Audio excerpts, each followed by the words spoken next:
As I often say on this channel, I urgently require a suitor.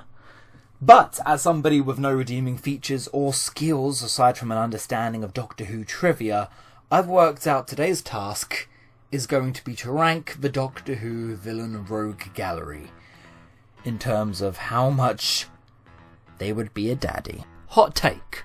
There are many Doctor Who villains who have immeasurable sex appeal, but then you also have him.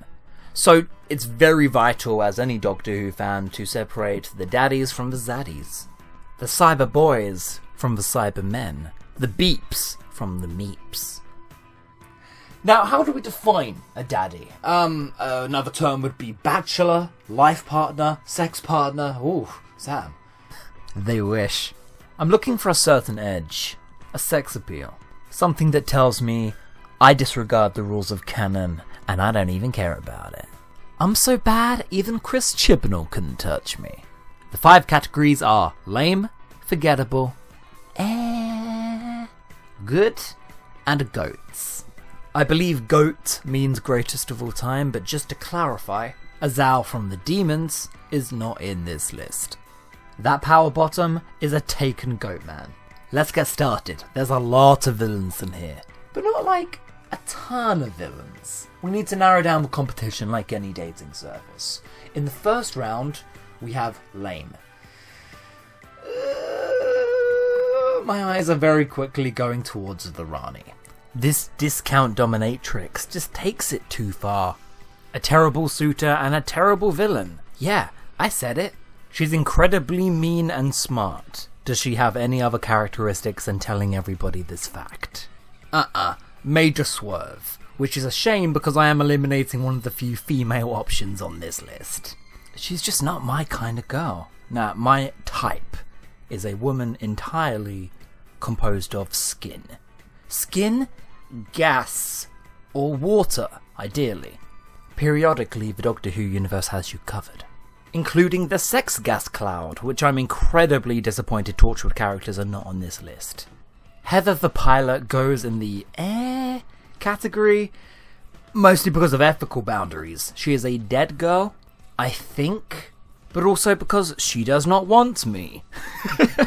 Who am I to let sexual preference get in the way of progress?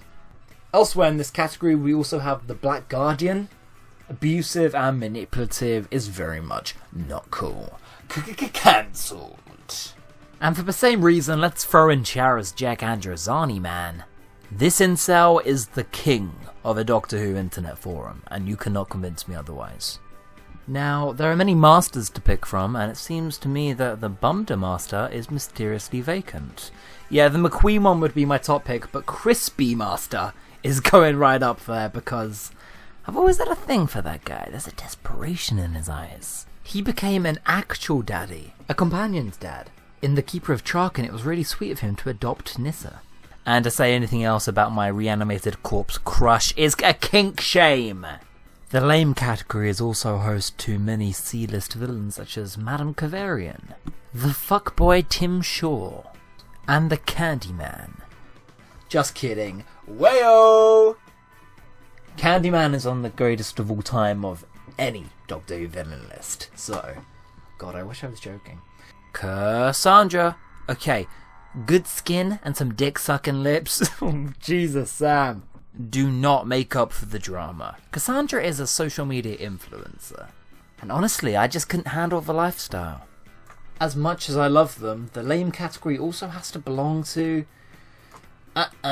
these guys. Look, we all like a bad boy, okay? But not literal fucking genocide.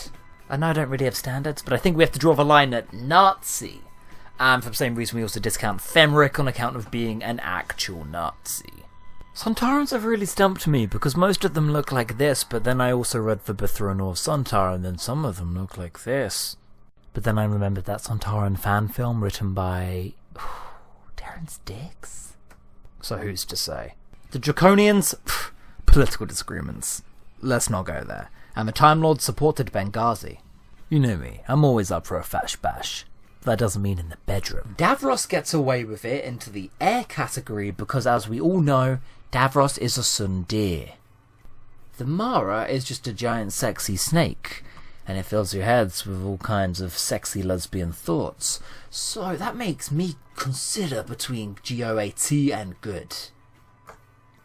I'm gonna put it in good, because it is also a fucking snake. Salamander, of course, has that exotic accent, but it is also Patrick Troughton, so not my idea of a bed partner. Then comes the Meddling Monk and the Media Meddling Monk. Whilst the Doctor Who fandom has agreed that the monks are great sugar daddy material, they also give off the same energy as a creepy uncle who just won't stop touching and talking about consent.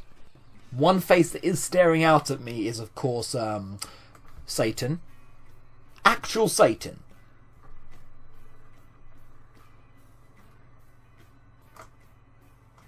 We will not speak about this. Now, Rassilon is a top tier in every regard of the word. The man has an infinity gauntlet all the way back in 2009. Hey, Missy, you so fine, you blow my mind, hey, Missy. Hey, Missy. Fittingly, I am also into romantic partners that completely emulate my personality and reflect it back at me. I'm a fucking narcissist. Omega was always just an incel in a gimp suit. Skip. The Celestial Toy Maker is just an out-of-touch boomer who just can't understand why everyone's so offended these days, but he means well. No, Toy, you can't say that word anymore. The Weeping Angels are stone monsters that can rip your throat and send you back in time. So probably not good marriage material, right? Zygons! So much potential in the bedroom. I'm talking tentacles, I'm talking roleplay. I might be wrong, but I think this is the only villain species the Doctor has ever made out with. Cybermen! Talk about toxic masculinity. It's okay to show an emotion every once and again, guys. But there's a stability to them, you know? If you wanted to settle into that normal life, into that normal house life, get a dog, get some kids, strengthen the Iron Revolution into purer metal forms, completely regret all your life choices and live a superficial, hollow life to outside neighbours, then boom, there you pick. Ood! Oh my god! Get some independence! These young men are very easily influenced. On the upside, group yoga on Mondays. On the downside, oh my god, look at its face! The Silurians, crusty. The Zabi, I haven't even seen the web planet, but from what I've seen, that is a behind. That's a badonk. That is a interstellar BBC badonk. GOAT. Now, I'm kind of stuck on the Slovene because, shady business practices aside, you've got to meet the entire family. And, they're not all fun either. But you know what? You gotta respect that grind. I like the grift. You gotta respect the grift. Don't talk to me or my son ever again. Then we have, of course, Judoon. Fuck the police. A skeleton in a suit is obviously good. I would say that whether it was Doctor Who or not. The amorphous green blob. There's some sex appeal. There's some potential. Axons, hard pass. Ogrons, hard pass. Unless it's the one that talks like Paul McGann. Uh-oh. Fake bitch central. Oh, I would put it there, but then it looks kind of ugly, and then it looks like I'm too picky, so we're going to put him into good, but we'll never message him, you know, he can inbox us. The Makara get a pity vote, because they are crabs. In the good category, I also feel obliged to put in all the glam rock characters still remaining. The Nyman. There's this guy, whose name eludes me. Shit, fuck, comment section will never let me live that down. Oh my god, his name's Chancellor Goth. Okay, yeah, he's Goth. And of course, the most glam rock Doctor Who villain of all, boom. Extra points for John Sims' eyeliner, which might actually be the single coolest thing about his incarnation. Oh god, there's so many remaining. And they haven't even mentioned some of the best. Yo, where's the Dream Lord? I want to fill Toby Jones' little frame. There's the Jaguar and the Nightmare Child. And the Yeti. Yeah, the Yeti would be a good bear.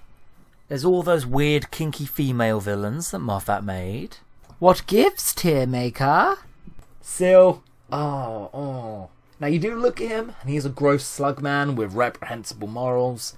But then that tongue. There's promise. Sutek is Egyptian. Sikrak's forgettable. Silence, forgettable. Like, genuinely forgettable. I forget they're in the room. This one's just Richard E. Grant. Congratulations on the Oscar nomination, my guy. But, you know. Oh my god, wow. No, sorry, he is forgettable. I genuinely forgot Richard E. Grant was a villain in this show. He had 3 appearances. 3. Valeyard. Crusty boy. Why did I put him in the... Oh, who cares? And that leaves us with the 5 masters. 1, 2, 3, 4, 5. Uh-oh. My, we have done some noble work today. The finished list is... here. Perfect. Just how we left it. And I give this a AO out of 5. Just kidding, I'm crying on the inside and out. See you next time.